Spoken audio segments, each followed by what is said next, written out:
Hi, my name is Kim Brannon, and I'm coming to you today from St. Louis, Missouri. I'm actually coming to you from my home as I just got off a Zoom call with a bride for this fall. It's going to be an exciting wedding. I thought this would be a great opportunity for us to connect and talk about how I conduct wedding consultations. I've been in the industry for over 20 years. Our shop has done close to 1,500 weddings, so we've had a lot of consultations. I do something a little bit unique. I begin with the end in mind, especially as it relates to budgets. I come very prepared to the table to have conversations with brides and grooms. And I always practice incredible listening skills. The brides will tell you exactly what they're thinking if you give them the opportunity. So the first thing I want to talk to you about is what we do with people when they first approach us for a consultation.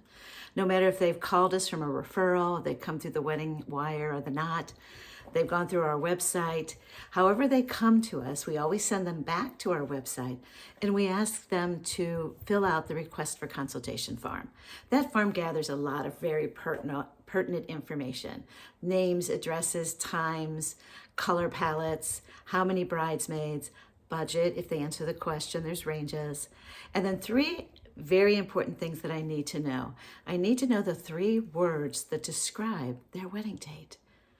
They send that back. Hopefully they've attached their Pinterest page or they forwarded it to us through our email, inspiration photos, and things that they think would be important to us.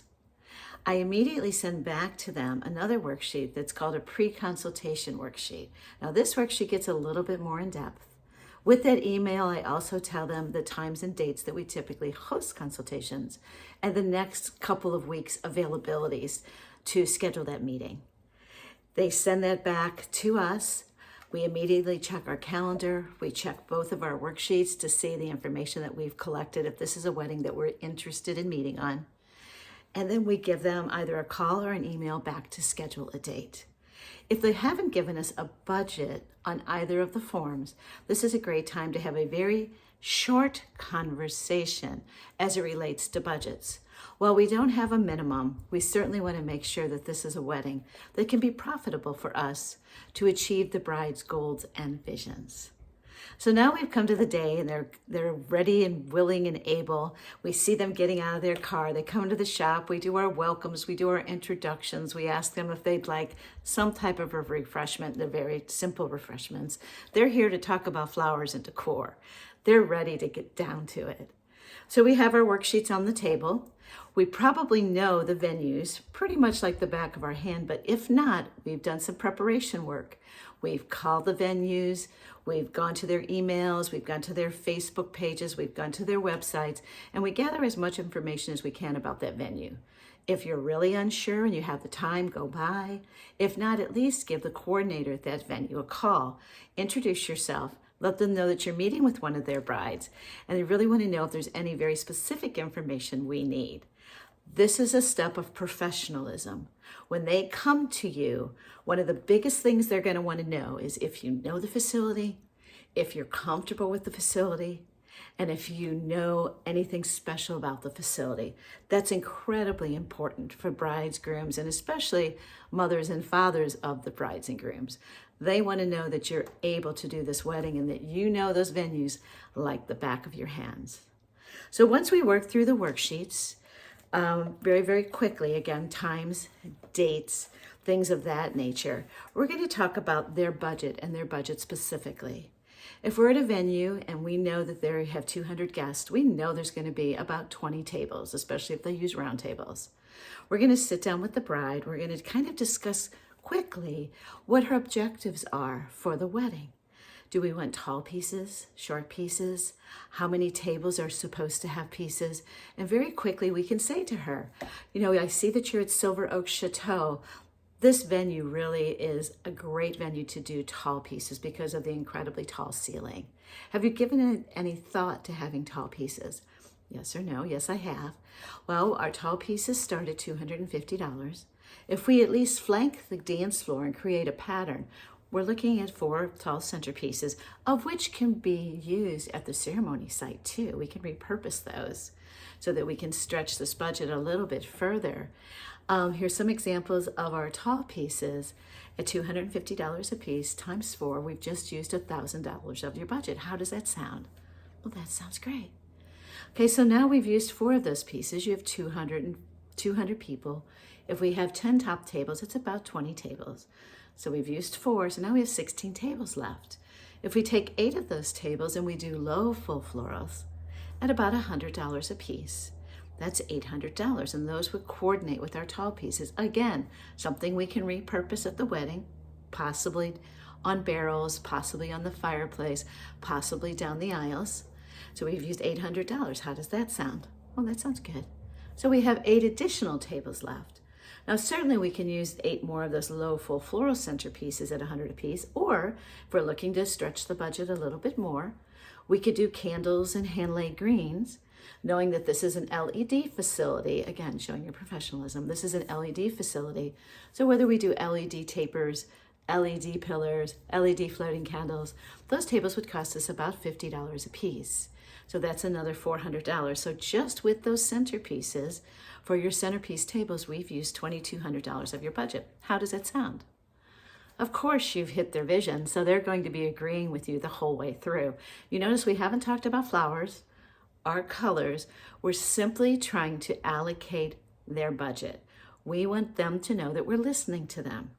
We have to be very careful that we're agreeing to their budget as much as they're agreeing to our budget. Okay, so now we're going to actually talk about flowers for bouquets and boutonnieres and corsages. Now we're going to talk about the flowers that she's actually put down on her piece of paper. I see that you love roses and peony and hydrangea and daisies. Now, some of these flowers are going to be out of season for your fall wedding. Peonies especially. Are they available? Yes. Are they expensive? Absolutely. I can actually get a rose, a beautiful open rose that can really look similar to a peonies for an October wedding. It's going to be at a different price point, so it's going to be less expensive. How does that sound? And she's agreeing. She's agreeing the whole way through. So if you have 8 bridesmaids, our bridesmaids bouquets start at $100. That's $800. We're going to look at your bouquet pictures in just a moment. Can you tell me a little bit about your color palette? So they've gone through their color palette. We know that they're looking at yellows and oranges and reds for fall, specifically yellows and oranges. So at this point, I can go pull some flowers. The reason I'm leaving the room is I'm giving them an opportunity to chat. But I'm going to go and pull as many of the flowers as I can. If you don't have the flowers, that's okay. You have your laptop sitting right there. You can certainly pull up pictures. Or what I really love to use is the John Henry deck, right? Because it's beautiful flowers. It's all in color patterns. I hear they're going to be reprinting this soon. Or I found this brand new book that also has all of the flowers in colors, and this is the Flower Color Guide. What that bride wants to know is that you've showed her, if not in person, at least by pictures, every yellow flower that's available in her price point. Okay, she wants to know that she has seen everything. That's how you can separate yourself. That's how you can add that extra level of professionalism. So now I have fresh flowers on the table. I have cards, beautiful pictures of other flowers that we're discussing. Now and only now do I ask to see her photos. Now, whether she's pulling them up on her phone or mom's pulling it up on her phone, or I've got their Pinterest board and I've pulled it up on our television screens, we're looking through 3 swipes and we know pretty much what this bride is looking for, yeah? We already know what her 3 most important words were, right? It's fall, it's bright fall, it's gardeny, and it's minimalistic. Those are 3 interesting words to put together, but we know what they're talking about, right? So we swipe through 3 or 4 screens and we go, is that your bouquet? Is that your favorite? And she's like, yes, how did you know that? Okay, I don't agree with the purple in this picture, but I can see exactly where you're going. I truly understand. What do you really like about this bouquet? What don't you like about this bouquet, right? We want to hear the good and the bad. Okay, so at that point, I'm going to want to see her dress. Now, if the groom has attended, okay, we turn to the groom and we say, Groom Joe, have you seen her gown? Oh, it's a secret. Okay, could you excuse yourself for just a moment and He goes out into the shop. We'll be right back with you. And knowing this bride by now, after 20 minutes, I can pretty much guess she's picked the perfect dress. So we look at the picture, and of course, it's perfect. She is going to be a stunning, stunning bride. She has considered her location, the season, her colors. She's done a fantastic job, and we let her know that. At that point, you can even say, where'd you get your gown? Right? So you keep building this professionalism. So now we've gathered all that information. We invite the groom to come back in. We know where our reception flowers are going to kind of price out at. Now we can sort of price the ranges for her bouquet, the bridesmaid's bouquet, the boutonnieres, their corsages. We work through that pretty quickly. And all of a sudden we say, oh my gosh, I really think that we can achieve your budget. Now, of course, we're going to have installation and delivery. Of course, we're going to have sales tax. But right now, we are right in your ballpark. How do you guys feel about this? Does it make sense? Do you have any questions? Is there anything that you would like to change at this point? No. So then they're looking at me with eyes, and I say, okay, well, the next step is to save the date. So in our world, our save the date is actually called a retainer, not a deposit. We explain to them that the retainer for save the date is not refundable, but it is totally applicable to their wedding day flowers. Our step after that would be we're going to set up a detail meeting. We're going to have an opportunity to actually do a preliminary proposal for them. We send that to them in advance of the meeting so that they are prepared. And then when they come to the meeting, we can really get down to the details of the day, the details of the design, the details of the flowers. I explained to them that it's going to take about a week for us to put this entire proposal together. It's time consuming, right? We want to have all the pictures. We want to cover our logistics. We want to talk to our design team and make sure that we have all the pertinent information. My close rate at that point is about 75% at the table. Sometimes they have to go and check with powers that be. Sometimes they say they're going to call the next day. That's fair. If we don't actually do the business right then and there, I'll wait till after they leave, and I'll actually do a really quick email. It's pretty vague. It's not specific. These are the things that we discussed. These are the price points that we discussed. We would love to have an opportunity to work with you. I think we would do an amazing job together. Okay, from that email, another 5 to 10%. If I don't hear from them within 24 to 48 hours, I will call, not send an email. I want to be very, very personal. I want to make sure there's any questions that I need to answer. If not, they might just sign right then and there, or they might say, we're going to go see a couple more people. Again, fair. Don't drop your price. Don't give them an incentive to sign right now. There's too much pressure. You need to wait it out.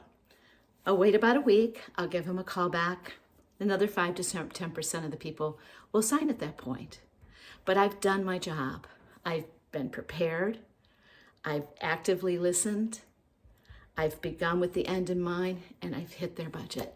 And that's our job. That's our job. That's what makes us professionals. Again, my name is Kim Brannon. I would welcome any questions. Just message me or look me up on Facebook. Thank you for your attention today, and I hope you go out and you secure a lot of 2025 and 2026 weddings. Have a great day.